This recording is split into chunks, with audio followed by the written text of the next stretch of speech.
সময় প্রায় দৌড়ে চলে গেল 11 বছর। বাংলা টেলিভিশনের সর্বকালীন এবং সর্বসেরা জনপ্রিয় জুটি অরণ্য এবং পাখি আজও মানুষের মনে সমান জায়গা দখল করে আছে।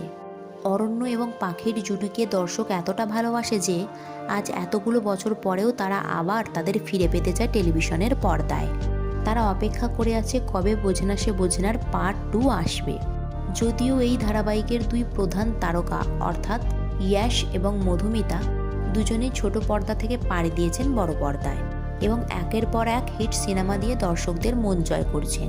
বড় পর্দা থেকে তাদের পক্ষে ছোট পর্দায় ফিরে আসাটা খুব একটা সহজ নয়, যদিও তারা বারবার স্বীকার করেছেন একজন শিল্পীর কাছে ভালো শিল্পটাই আসল কথা। সেটা ছোট পর্দা হোক বা বড় পর্দা বা ওয়েব সিরিজ, সেটা বড় কথা নয়। তবে এবার দর্শকদের অপেক্ষার অবসান হতে চলেছে। এতদিন পর অরণ্য এবং পাখির জুটিকে দর্শকরা একসাথে আবার টেলিভিশনের পর্দায় দেখতে চলেছেন। সম্প্রতি স্টার জলসায় আসতে চলেছে নতুন ধারাবাহিক উড়ান, আর এই ধারাবাহিক একসঙ্গে প্রমোট করছে অরণ্য এবং পাখি অর্থাৎ অভিনেতা ইয়াশ এবং অভিনেত্রী মধুমিতা সরকার। তবে শোনা যাচ্ছে উড়ান ধারাবাহিকের 2-1টি এপিসোডে স্পেশাল কিছু সিনে অরণ্য এবং পাখি তাদের পারফরমেন্স করবেন। এছাড়াও শোনা যাচ্ছে বোঝে না 2 আসলেও আসতে পারে।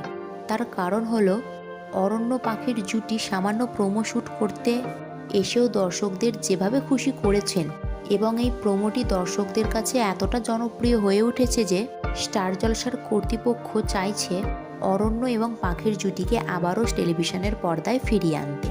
সো বন্ধুরা, সত্যি যদি বোঝে না 2 আসে এবং ধারাবাহিকের কাস্ট সেম থাকে, তাহলে আপনারা কতটা খুশি হবেন নিচে কমেন্ট সেকশানে জানাতে ভুলবেন না। ভিডিওটি ভালো লেগে থাকলে লাইক এবং শেয়ার করবেন, আর এই ধরনের নতুন আপডেট পাওয়ার জন্য চ্যানেলটিকে সাবস্ক্রাইব করতে ভুলবেন না।